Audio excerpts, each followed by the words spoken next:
Shalom. Un saludo de paz para nuestros hermanos en todas partes del mundo y nuestros amigos también, que siempre, muchos de ellos nos visitan en la escuela hebraica en YouTube. Pues aquí estamos otra vez, hermanos, para continuar con los estudios que hemos comenzado hace muchos años.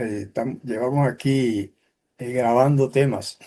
Bueno, pues ahora recibimos una nueva serie de lecciones, de estudios gracias a las publicaciones Fuente de Oreb, que nos ha provisto este folleto de lecciones, solamente con unos pequeños cambios de acuerdo al vocabulario que utilizamos acá, ¿verdad? Lo que llamamos una contextualización del vocabulario. En esta ocasión vamos a iniciar una serie de unos cuantos temas o lecciones relativos a la asamblea, lo que otros llaman la congregación, lo que otros llaman la iglesia. ¿Ok? Ya saben ustedes que iglesia es un término griego, ¿verdad? O sea, viene del griego. En el griego se dice eclesia, pero ese simplemente se transforma en iglesia al pasar al español. Eso viene, el griego mismo viene en términos bíblicos hablando, ¿verdad? No del idioma en general. Viene de kahal y también kehilá, que es como se dice en hebreo. La Kehilá que se menciona en las Sagradas Escrituras se refiere a Israel, ¿ok? Pero también una vez que estamos bajo el nuevo pacto, también incluye ese concepto lo que llamamos la comunidad mesiánica, ¿verdad? O sea, los discípulos del Mesías Yahushua o Yeshua. Bueno, pues vamos a comenzar hoy con la primera parte, la primera lección de esta serie que vamos a mostrar enseguida en la pantalla. Aquí tenemos, ahí está, vamos a acomodar la cámara para que no nos estorbe la vista. La asamblea, usted puede añadirle la otra palabra si quiere, ¿verdad? La congregación en tiempos peligrosos. La lectura recomendada es Yeshayahu 60. Así que Yeshayahu, y ustedes saben que es el nombre original de Isaías. Van a ver muchos nombres así en esta serie porque ahora estamos utilizando la versión israelita nazarena de las Sagradas Escrituras. Pues simplemente los voy a acompañar a leer la lección, ¿ok? Es lectura de las Sagradas Escrituras con algunos comentarios agregados. Bueno, pues ahí tenemos ya la introducción. La introducción. Las tinieblas morales se hacen cada vez más profundas a medida que se acerca el fin de esta era. Y ustedes saben de qué estamos hablando. En medio de estas condiciones, la fe del Mesías puede resplandecer todavía más, pudiera resplandecer todavía más.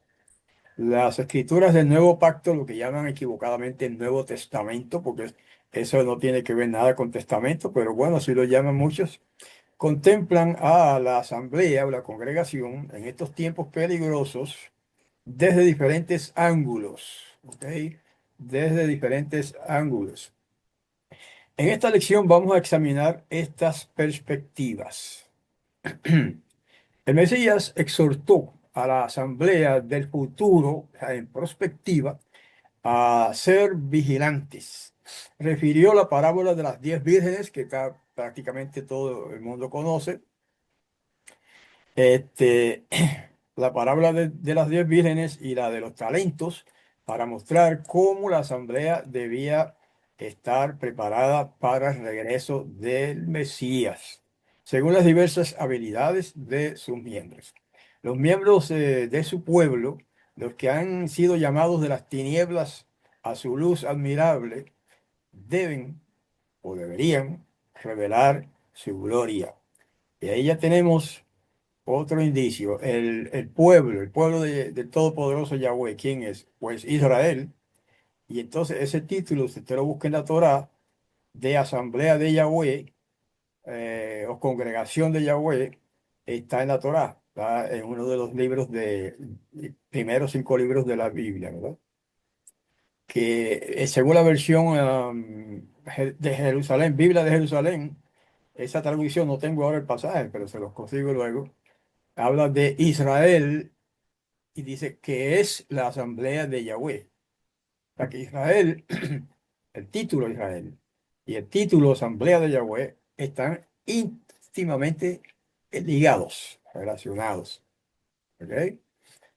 Bueno, pues vamos a considerar la primera pregunta o punto, primer punto en la lección. Al concluir el gran maestro sus predicciones acerca de su regreso, Mateo 25, por ejemplo, hizo una exhortación a sus discípulos, la cual se aplica especialmente a la asamblea o la congregación en estos tiempos peligrosos. Algunos los llaman los tiempos del fin. No podemos saber exactamente si en realidad son los tiempos del fin o no, pero bueno, muchos lo llaman así. De todos modos, son tiempos muy peligrosos los que estamos viviendo, por muchos motivos. Y ustedes quizás saben más que yo de eso. Vamos a leer en Mateo 24, 42, versos 42 y 44, que dice así. Así que manténganse alerta, ese es el Mesías hablando.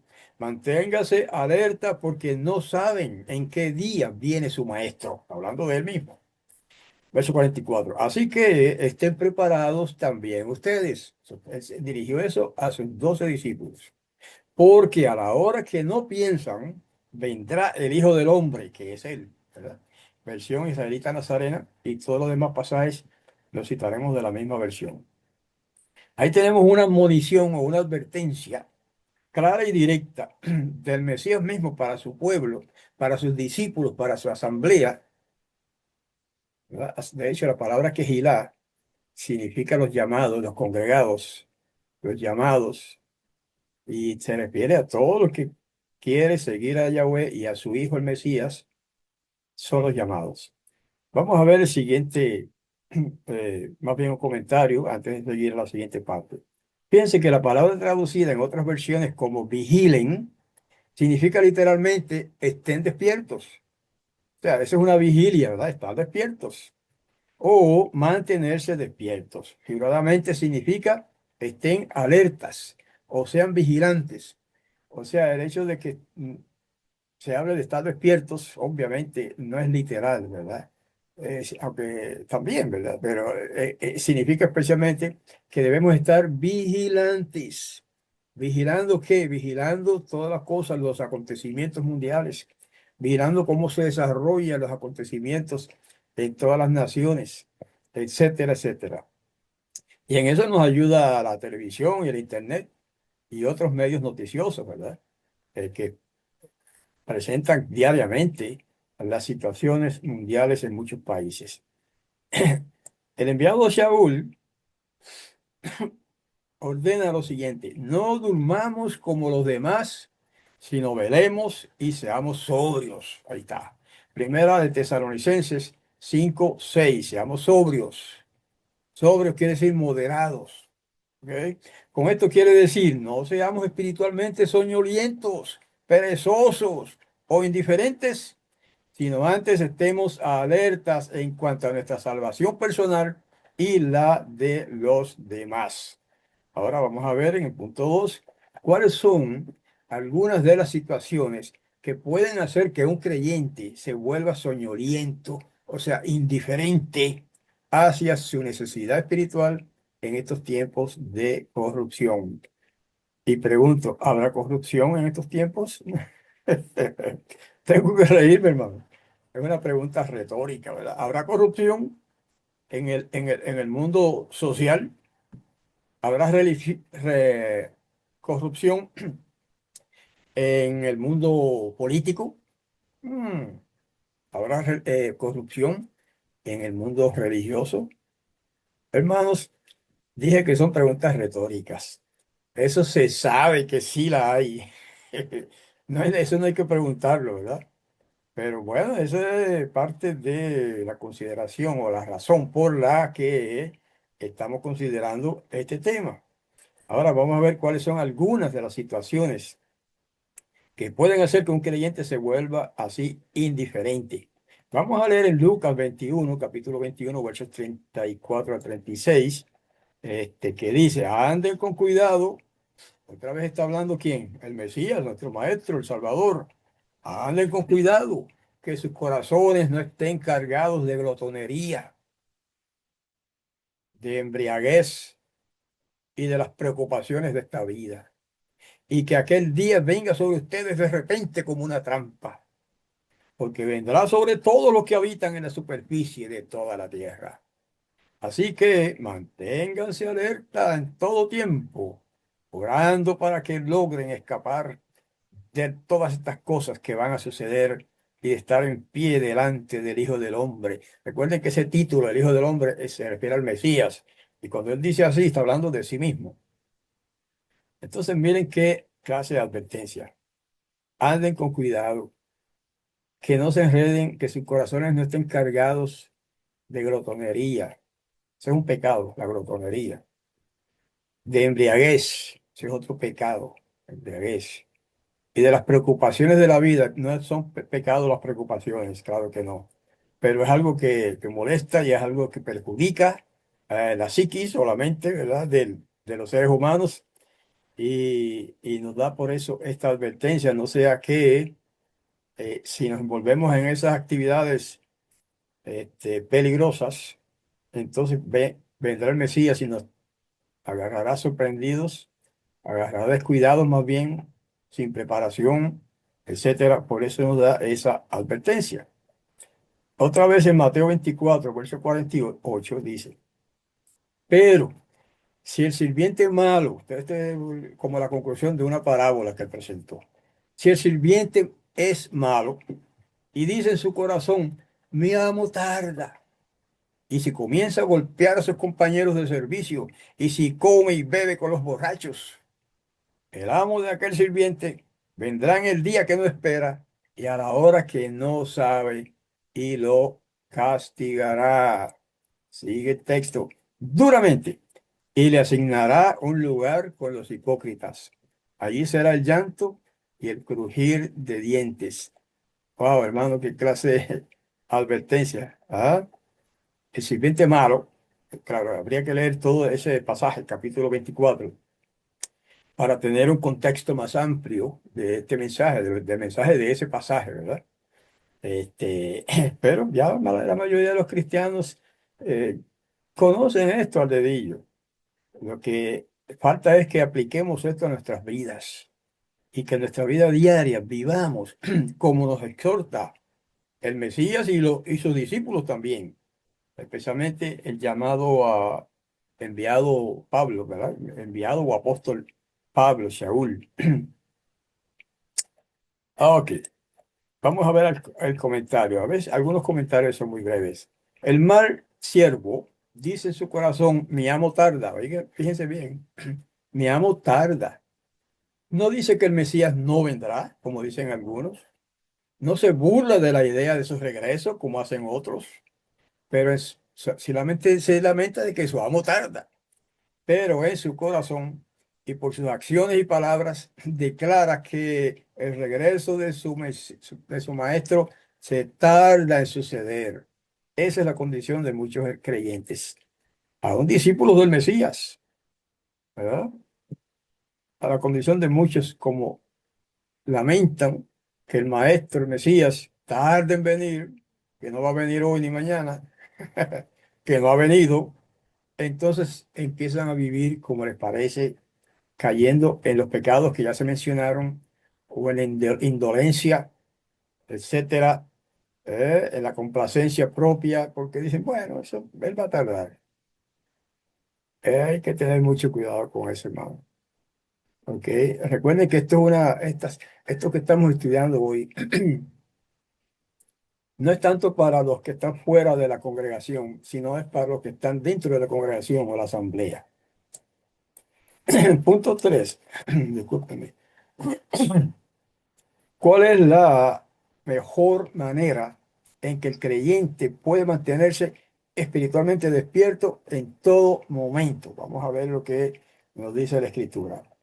Otra vez Shaul, Pablo, en Efesios 6, 14 y 15, dice, así que permanezcan firmes, ceñidos con el cinturón de la verdad. Esa es una metáfora. Porque la verdad no es un cinturón, pero la metáfora lo pone así en nuestro hermoso idioma español. ceñidos con el cinturón de la verdad, vestidos con la coraza de justicia y calzados sus pies con la preparación para proclamar la buena noticia de paz. Como ustedes saben, ese es un lenguaje militar, ¿verdad? Cuando hablo de cinturón de la verdad, pues, la coraza de justicia y los pies y calzados, de un calzado especial, esas eran piezas de la vestimenta de los soldados principalmente, en aquellos tiempos antiguos, ¿verdad? Y se utilizan las escrituras a veces como una comparación, una metáfora de la preparación que debemos tener cada día de nuestras vidas, como si estuviéramos en guerra. Pero no como si estuviéramos, porque estamos en guerra. Lo que pasa es que no es una guerra física, con rifles y pistolas y eso. Es una guerra espiritual contra las corrientes perversas del pecado, contra la maldad, contra la corrupción que impera actualmente en este mundo. Esa es nuestra batalla. O sea, contra eso es nuestra batalla. Vamos a leer ahora otra parte de una carta del apóstol Pedro. La primera, capítulo 1 verso 13 dice, por eso, con la mente preparada para actuar, ahí está, y siendo sobrios, otra vez, o sea, no borrachos, aunque sea un sentido figurado, ¿verdad? Pongan su esperanza completamente en la gracia que se les va a traer cuando se revele Yahushua el Mesías, el Mashiach. Y lo fuéramos a traducir, eso de el Mashiach se ha se utiliza generalmente, se pasa al español como el Mesías, ¿verdad? Pero eso es un intento de transliteración, ¿verdad? Del Mashiach al Mesías. Pero eso significa el ungido.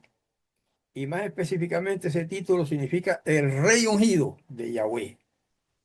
Y está hablando de Yahushua. Otros prefieren llamarlo Yeshua. Y es al que el mundo cristiano llama Jesús, ¿verdad? Bueno, fíjense que Él nos va a traer, dice, cuando se revele la esperanza, aquello que esperamos, aquello por lo cual vivimos espiritualmente hablando, esa esperanza mesiánica o esa esperanza espiritual, eso que esperamos es lo que nos va a traer el Mesías cuando venga a esta tierra.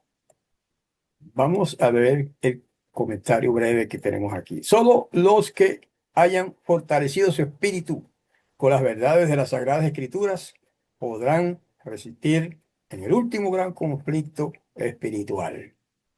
Otra vez recordamos que es un conflicto espiritual, ¿verdad? No es un conflicto físico. No vamos a estar peleando con ningún hombre, con ninguna mujer, con ningún ser humano, con ningún gobierno. No es nuestra tarea pelear contra los gobiernos o tratar de derrocar los gobiernos. Bueno, se dice que un pueblo tiene derecho de derrocar un gobernante si es impío, perverso y malo para ese pueblo. Ese es otro tema, ¿verdad? Estoy hablando ahora a nivel individual, especialmente como creyentes. No es nuestro asunto estar tratando de derrocar el gobierno o de violar las leyes de nuestro gobierno, ¿verdad? Tenemos que obedecer las leyes de nuestro gobierno, porque no hay gobierno que funcione sin leyes, hermano. Algunos cristianos enseñan que el Todopoderoso abolió las leyes que Dios le dio a su pueblo Israel. Hermanos, nunca he oído una cosa tan necia como esa. Ningún gobierno puede funcionar sin leyes. Ninguno. Ni aquí, ni allá, ni más allá.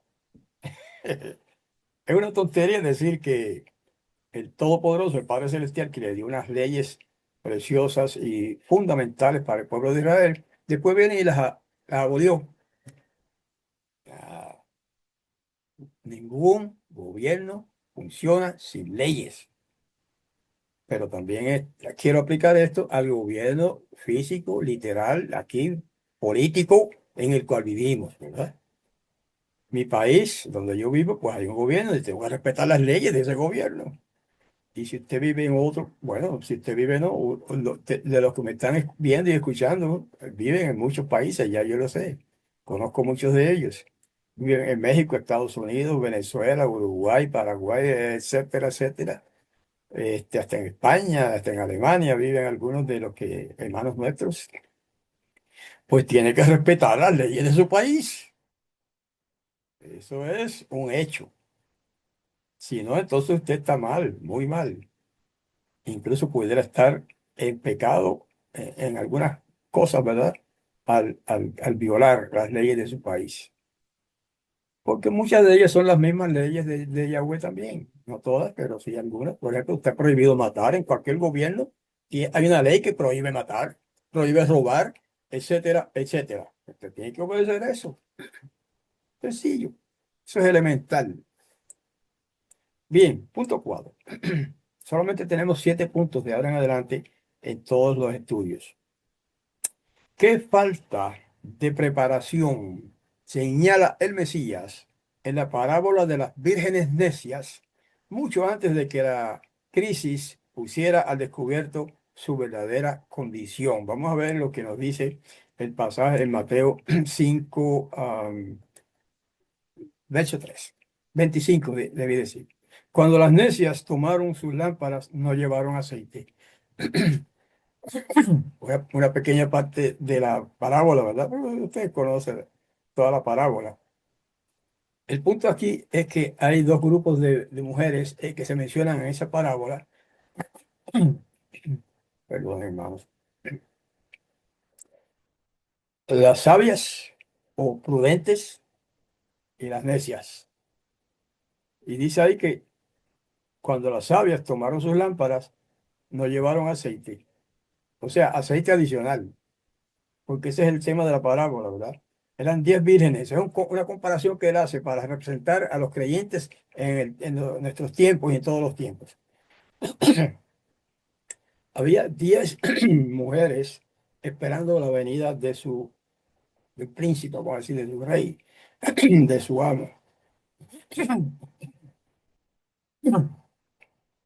Bueno, yo voy a tener que retirarme pronto de estos menesteres, porque mi condición se agrava más, condición de la garganta y los bronquios. 10 mujeres representando a los creyentes.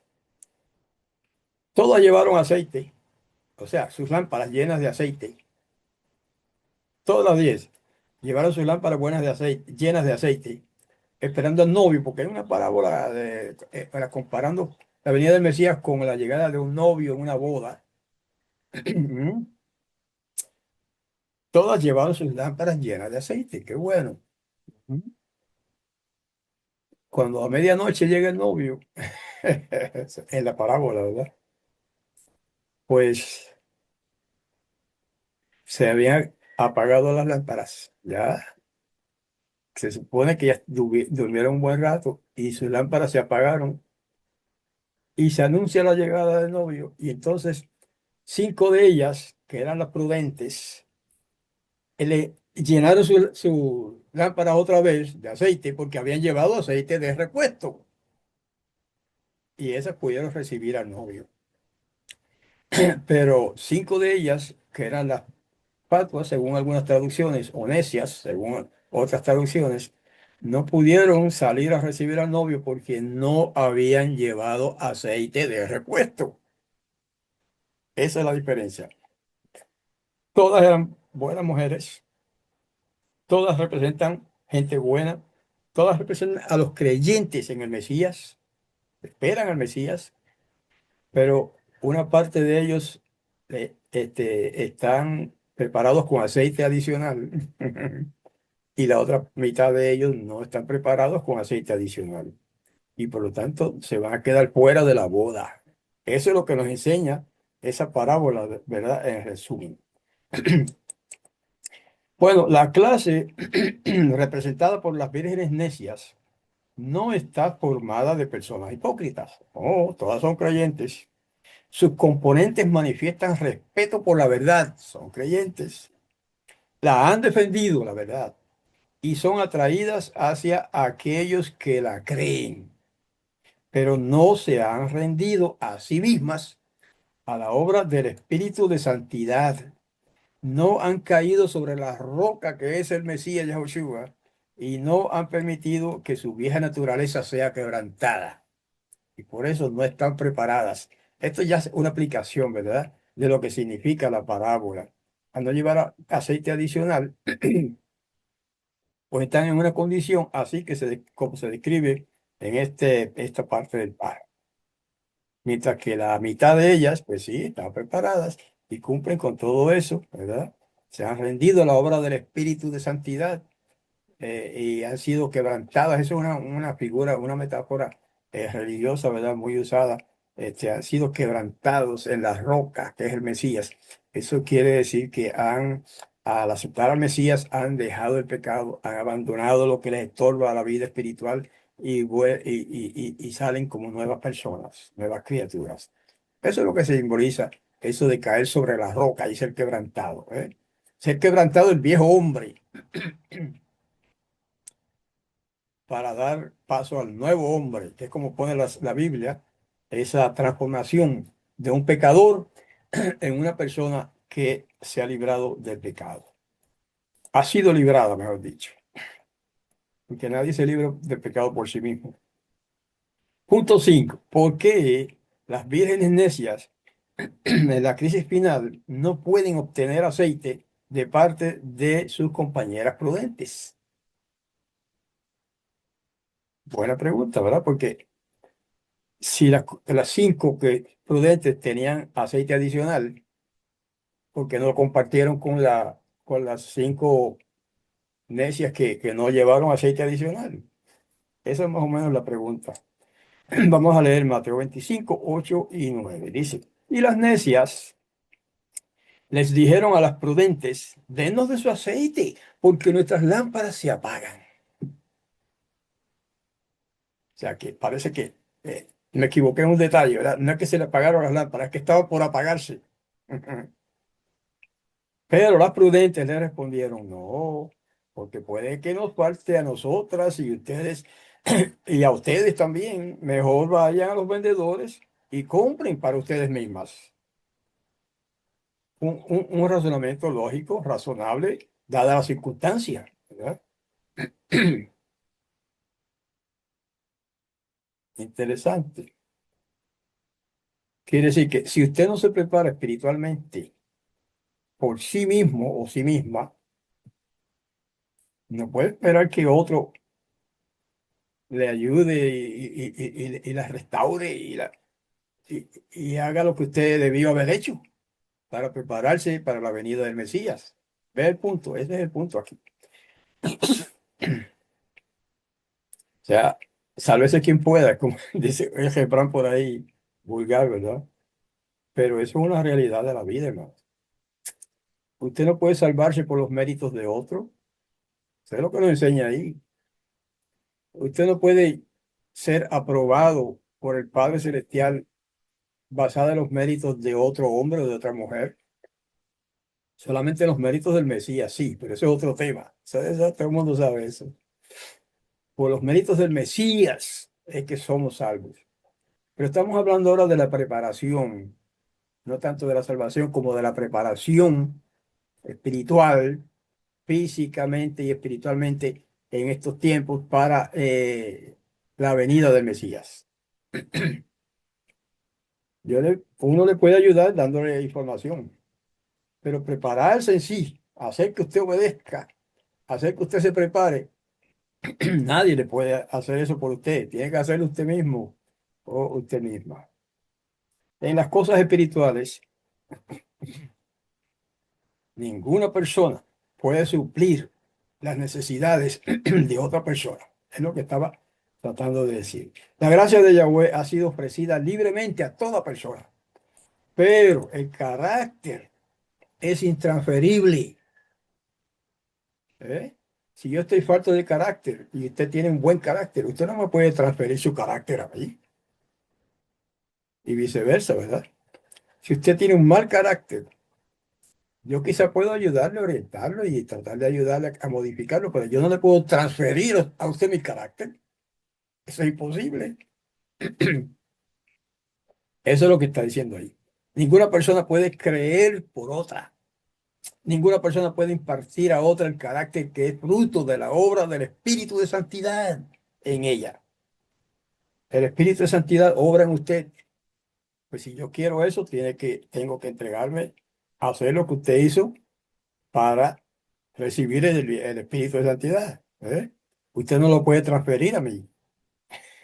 Eso es sencillo, hermanos. Y hay que tener cuidado con eso. Hay mucha gente que se engaña con esos asuntos. Punto 6 y este es el penúltimo. A través de las tinieblas espirituales, cada vez más profundas, eso ustedes lo saben, hasta la llegada del esposo, otra vez una metáfora, el esposo es el Mesías. Las lámparas de las vírgenes prudentes continúan brillando. ¿Qué simboliza este hecho? Hermanos, vamos a ver el pasaje primero. Mateo 5 14 y al 16. No se enciende una lámpara, otra vez el Mesías hablándonos, hermanos, a usted y a mí. No se enciende una lámpara para ponerla debajo de un cajón, sino sobre el candelero, para que alumbre a todos los que están en la casa. Otra comparación, ¿verdad? Así debe alumbrar la luz de ustedes delante de la gente, para que vean sus buenas obras y glorifiquen a su Padre que está en el cielo. Ahí está. Vamos a ver la pregunta otra vez. A través de las tinieblas espirituales cada vez más profundas, hasta la llegada del esposo, del Mesías, las lámparas de las vírgenes prudentes continúan brillando. ¿Qué significa este hecho? Bueno, que esto aplica a ustedes y a mí, a los creyentes de todas las épocas, especialmente de esta época tan difícil en la que estamos viviendo, que eso aplica a nosotros. Eso de encender una lámpara, de mantener nuestra lámpara encendida, pues otra vez una metáfora, ¿verdad? Una comparación, porque eso es lo que tiene que ver con nuestra vida diaria, con cómo nos comportamos con los demás, cómo tratamos a los demás, cómo le servimos al Padre Celestial haciendo su voluntad y haciendo buenas obras, practicando el Tikkun Olam. Esta mañana envié a mi lista de estudiantes y de compañeros de estudio ese tema, el Tikkun Olam. ¿Qué cosa es el Tikkun Olam? Mejoramiento del mundo, la reparación del mundo. Y esa es una obra que todo creyente debe estar haciendo. El que no ha recibido de los que me están escuchando ese mensaje, está clarísimo en ese escrito, pues si me escribe a hebraica@gmail.com, puedo enviárselos a los demás. El Tikkun Olam es lo poquito que ponemos los creyentes para contribuir a que este mundo mejore, sea mejor para todos. Eso así, en un breve resumen, es Tikkun Olam en hebreo, un concepto muy antiguo entre los hebreos. Vamos a ver comentarios. Aquellos que esperan el regreso del esposo, otra vez recordando que el esposo, pues una comparación, ¿verdad? Una metáfora, se refiere al Mesías, al Salvador que viene, prometió venir y volverá a establecer su reino en este mundo. Aquellos que esperan el regreso del esposo deben proclamar ese acontecimiento. O sea, que eso es una noticia, no es para quedarse uno con ella, es para compartirla, proclamar ese acontecimiento. Los últimos rayos de luz son una revelación de su carácter de amor. Los hijos del Padre Celestial deben manifestar su gloria en su vida y carácter, deben revelar lo que ha hecho por ellos la gracia de Yahweh. ¿Ok? Yo no sé si ustedes han visto noticias o escuchado por ahí noticias de cómo actúan o han actuado algunos religiosos, ¿verdad? En el mundo cristiano o donde sea. Incluso tengo en la mente ahora, me vino a la mente la noticia de una mujer predicadora, por supuesto, sin mencionarla por nombre, pero quizá algunos de ustedes habrán oído de ella, que era predicadora y era una gran predicadora en la televisión y no quiero adicional, la verdad, los delitos, cometió unos delitos graves y cayó presa. Eh, no quiero añadir más detalles. Probablemente ya ustedes o algunos de ustedes sepan a qué me refiero. Presa. No estoy seguro si le dieron cadena perpetua o algo así. Quizá leí mal, pero una condena bastante larga. Y eso no es único. Aquí mismo en Puerto Rico ha pasado con pastores. No de que hayan ido presos, ¿verdad? Pero sí de que han caído en graves pecados. Y eso pues no podemos señalar con el dedo a nadie porque nadie está exento de caer en algún pecado, ¿verdad? Pero lo menciono porque eso que acabamos de leer, que en su vida y carácter, los creyentes deben revelar lo que ha hecho por ellos la gracia de Yahweh, el Todopoderoso. Si usted no revela esas cualidades que el Padre ha puesto en usted, o sea, que no las manifiesta, no las vive, entonces no va a estar preparado para encontrarse con el Rey cuando venga. Y antes de eso, pues quizás pueda tener muchos otros problemas. Séptima pregunta. ¿Qué parábola relató el Mesías para indicar de qué manera su asamblea, su congregación, debía vigilar en el tiempo del fin? Vamos a ver otro pasaje. Mateo 25, fíjense que la mayoría están en Mateo 25, versos 14 y 15. Porque, hablando del reino de los cielos, como él la llamó, es como un hombre que iba a emprender un viaje largo y llamó a sus sirvientes y les confió sus bienes a los sirvientes. A uno le entregó 5 talentos, a otro 2 y a otro 1. A cada uno conforme a su capacidad. Y luego se fue lejos. Ese pasaje se ilustra o se menciona con más palabras en otras partes de las Escrituras. O también habría que seguir leyendo, ¿verdad? Es que no he puesto completo todo el capítulo, obviamente. Eso representa el rey, ese hombre que fue, dice, a un lugar lejano, un viaje largo. Es el Mesías que se fue al cielo, fue llevado al cielo por los ángeles y prometió volver, ¿verdad? Y le confió a sus sirvientes, somos usted y yo, todos los que pretenden o creen en el Mesías. ¿Y qué vamos a hacer con esos bienes, con esos talentos? En otras parábolas lo llama talentos, etcétera. En otra parábola lo llama minas. Son simplemente monedas. ¿Qué vamos a hacer con esas monedas? Esas monedas representan la verdad. ¿Qué vamos a hacer con la verdad que Él nos ha confiado? Y también qué vamos a hacer con los recursos, in- incluso bienes materiales que Él nos ha otorgado. Eso es de eso que se trata. 5 talentos, o sea, unas personas reciben más bendiciones que otras, ¿verdad?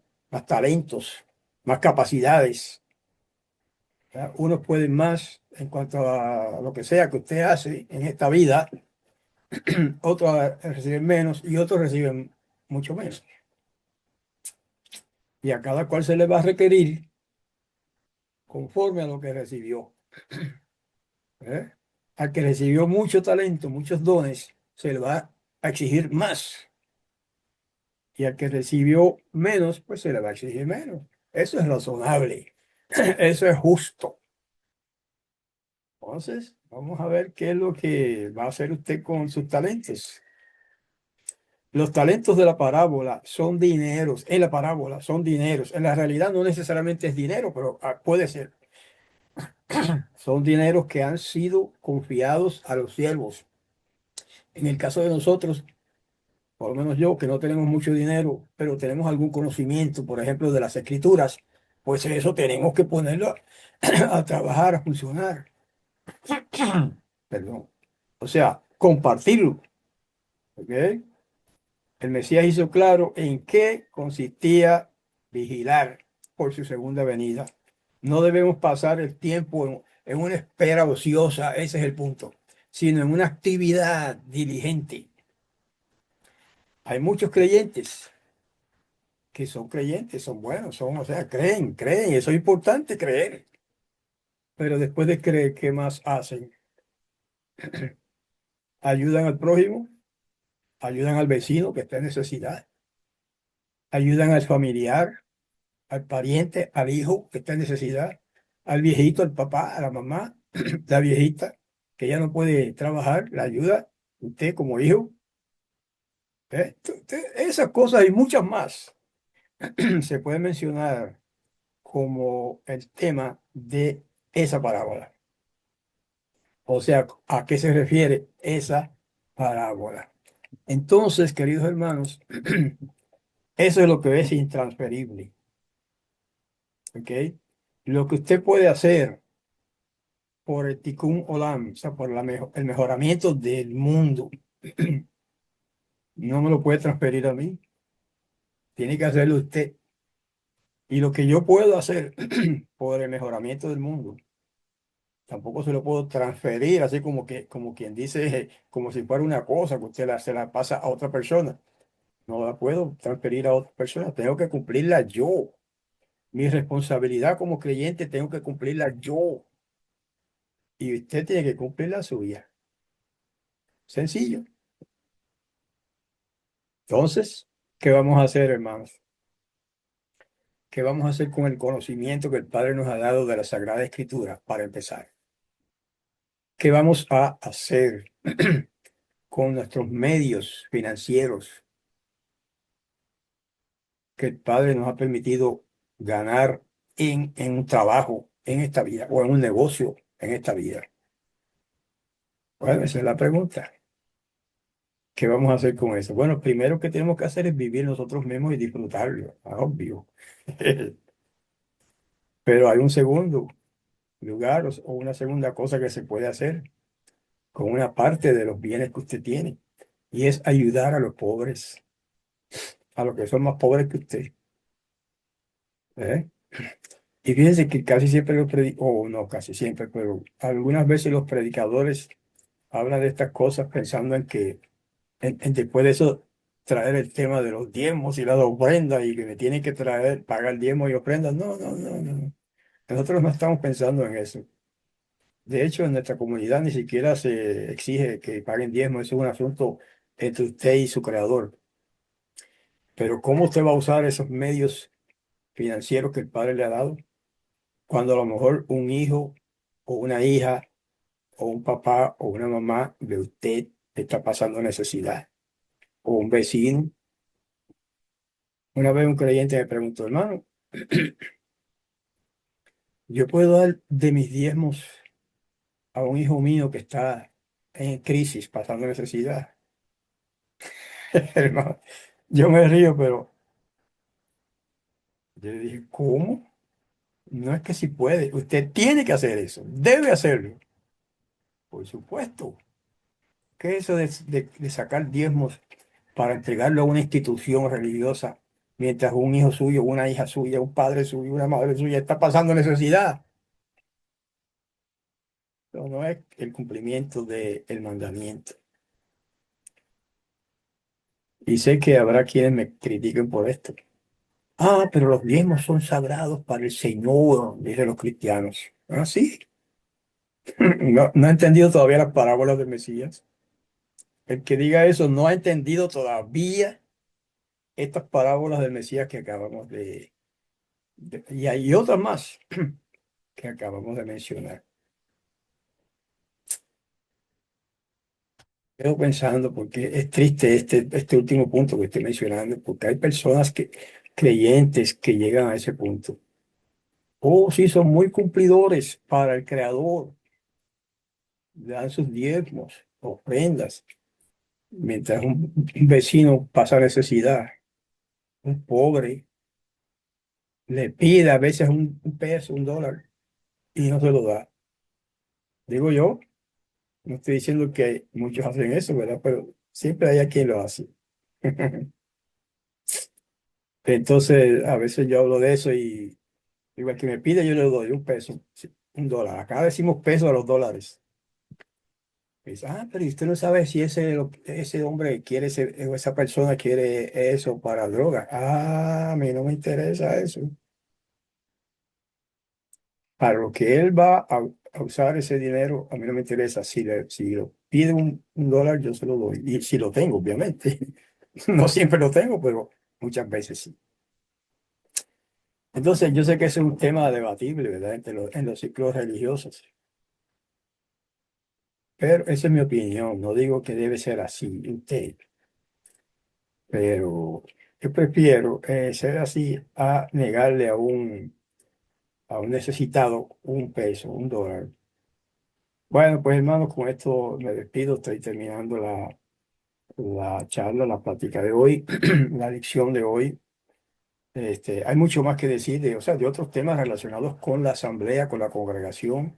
Vamos a tocar solamente algunos de los principales que tienen que ver no con el mundo, sino con la congregación, con los creyentes. Y espero que me acompañen la próxima semana para la segunda lección de esta serie. Hasta entonces, que Todopoderoso los bendiga. Shalom.